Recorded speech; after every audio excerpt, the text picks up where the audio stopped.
پوچھو ان کے استاد سے مجھے سن تو سکی، انداز بیان میرا بہت شوق نہیں ہے، شاید کہ اتر جائے تیرے دل میں میری بات۔ اور پیارے میری بات غور سے سننا، یہ جب گھر کے اندر تھے تو اگر نمک تیز تھا ماں سے کہتے ماں نمک تیز ہے، ماں نے نمک ڈال دیا۔ اگر گھر میں دال بنی ہے ماں سے کہتے ماں میں دال نہیں کھاؤں گا، ماں نے کہا بیٹے آملیٹ کر دیتی ہوں۔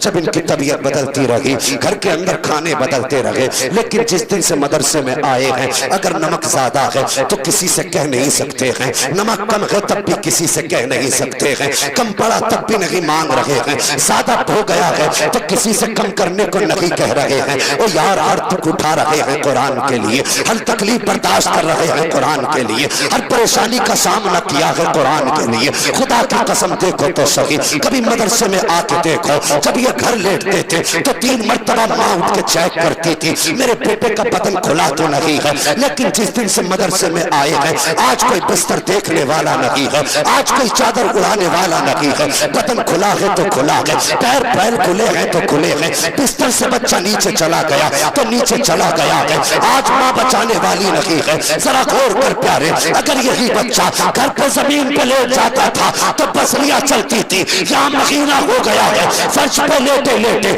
ٹھنڈ کا اثر نہیں ہے، مجھے بتا تو صحیح، بچہ بھی وہی ہے، زمین بھی وہی ہے، موسم بھی وہی ہے، پھر فرق کیا ہے؟ یہ زمین پہ آج لیٹا ہے تو ٹھنڈ کیوں لگی ہے؟ تو میں بتاؤں گا پیارے سنو، جب تک بچے گھر پہ رہا کرتے ہیں تو باغ رکھوالی کرتا ہے، جب بچہ گھر پہ ہوتا ہے تو ماں رکھوالی کرتی ہے، جب بچہ گھر پہ ہوتا ہے تو بدن دیکھ بھال کرتی ہے۔ اور جب یہ گھر پہ تھا تو ماں باپ بچاتے تھے، جس دن سے مدرسے میں آیا ہے رسول پاک بچا رہے۔ نعرہ تکبیر، نعرہ رسالت، علماء سنت، مسلک اعلی حضرت، عظمت قرآن، عظمت قرآن، جشن دستار بندی علامہ مفتی حماد صاحب قبلہ، نعرہ تکبیر، نعرہ رسالت۔ سچ یہ ہے جس دن سے مدرسے میں آیا ہے اب نہ ماں ہے دیکھنے والی نہ باپ ہے دیکھنے والا، پھر محفوظ کیوں؟ تو سن، جب تک گھر تھا ماں باپ بچاتے تھے، جب سے مدرسے میں آیا ہے رسول پاک بچا رہے ہیں، رسول پاک بچا رہے ہیں۔ یہ ان کا مہمان ہے، یہ ان کا نوکر ہے، ان کا خادم ہے۔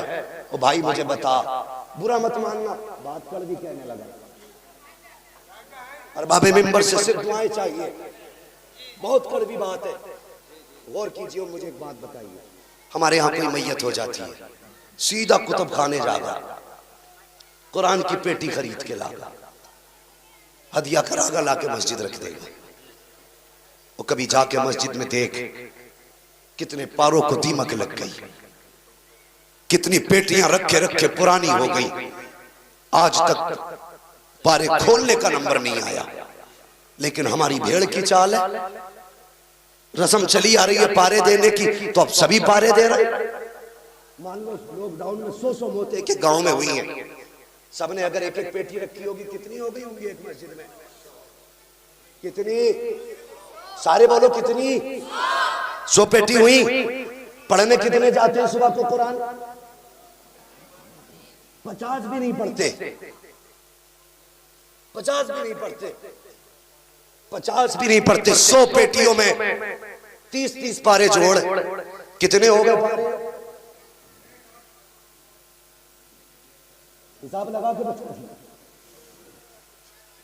سمجھ رہے ہیں؟ جس نے چاہا لا کے مسجد میں پیٹی رکھ دی۔ سن، اگر ثواب ہی چاہتا ہے، اگر باپ کا انتقال ہوا ہے تو جا کے پیٹی خرید کے نہ جا، بلکہ سیدھا اس مدرسے میں آ، قاری عبدالمطلب سے پوچھ، قاری صاحب یہ جو مصطفیٰ کے مہمان رہ رہے ہیں، دیکھو کسی کے پاس گرم کپڑے کی ضرورت تو نہیں ہے، کسی کا بستر کمزور تو نہیں ہے، کسی کے پاس اوڑھنے کی چادر ہے کہ نہیں، اور پورے قرآن کا ہدیہ نہ کرا، بلکہ مدرسے میں آ جا، یہاں آ کے غریب بچوں کے گرم کپڑے کپڑوں کا انتظام کر دے، جس کے پاس پھٹا بستر ہے اس کے لیے نئے بستر کا انتظام کر دے، جو پرانے لحاف میں لیٹا ہے اس کے لیے نئے کمبل کا انتظام کر دے۔ تجھے لگتا ہے کہ پیٹی رکھ کے ثواب دیں گی، نہیں، رکھ کے تو قرآن بھی ثواب نہیں دیتا ہے۔ قرآن سے بھی ثواب تبھی ملے گا جب اس کو پڑھا جائے گا، یا جب اس کو دیکھا جائے گا، یا جب اس کو چوما جائے گا، تب اس سے ثواب ملے گا۔ ہم نے پیٹیاں خرید کی، وہ یار کبھی مدرسے بھی آ جایا کرو۔ میں نے تو یہاں تک دیکھا ہے امیروں کے بچے فریج کا پانی پیتے ہیں اور مدرسے کے پڑھنے والے مصطفیٰ کے مہمان یہی ٹنکی سے بھر بھر کے پانی پیا کرتے ہیں۔ مجھے بتا تو سکی کیا تیرے ہی بچوں کا دل ہے کہ وہ فریج کا پانی پیئے؟ تیرے ہی بچوں کا دل ہے کہ وہ اے سی کی ٹھنڈی ہوا میں لیٹے اور نبی کے مہمان کے لیے پنکھے کا بھی انتظام نہ ہو؟ تیرے بیٹے شاندار کولر کے آگے آرام کرے، مصطفیٰ کا مہمان کے پاس ہاتھ کا پنکھا بھی نہ ہو۔ اگر تیرے باپ کا انتقال ہو گیا ہے، تیرا کوئی اپنا دنیا سے چلا گیا ہے، تو بیٹی خرید کے نہ لا، مدرسے میں آ جا، یا تو پڑھنے والوں کے لیے فریج کا انتظام کر دے، یا پنکھے کا انتظام کر دے، یا لحاف کا انتظام کر دے، یا بچھونے کا انتظام کر دے۔ خدا کی قسم کھا کے کہتا ہوں، کوئی تیرے لیے ہاتھ اٹھائے نہ اٹھائے، کوئی تیرے لیے دعا کرے نہ کرے، ایک کولر لا کے مدرسے میں لگا دے، اس کے آگے بیٹھ کر کے قرآن پڑھنے والا جب بھی قرآن پڑھے گا اس کی ٹھنڈی ہوا قرآن پڑھنے والے کو لگے گی۔ ادھر قرآن کا پڑھنے والا راضی ہوگا، ادھر پیدا کرنے والا خدا راضی ہو جائے گا، اور جب وہ راضی ہوگا تو ہاتھ اٹھانے کی ضرورت نہیں ہے۔ اس کی قبر میں جنت کی کھڑکی کھول دی جائے گی، اور یار دعا کر نہ کر اللہ اس کو قبر میں جنت کے مزے عطا فرمانا۔ نعرہ تکبیر، نعرہ رسالت، علماء اہل سنت، مسلک اعلی حضرت، عظمت قرآن، جشن دستار بندی۔ آج کے دور میں اگر صحیح جگہ ہے کوئی خرچ کی تو وہ مدارس اور طلبہ ہے۔ اور اس قوم کا بھی کیا کرے، لوک ڈاؤن لگا تو اس نے خرچے بھی انہیں دیے جو پیشہ ور بھکاری تھے۔ کتنے عزت دار ضرورت مند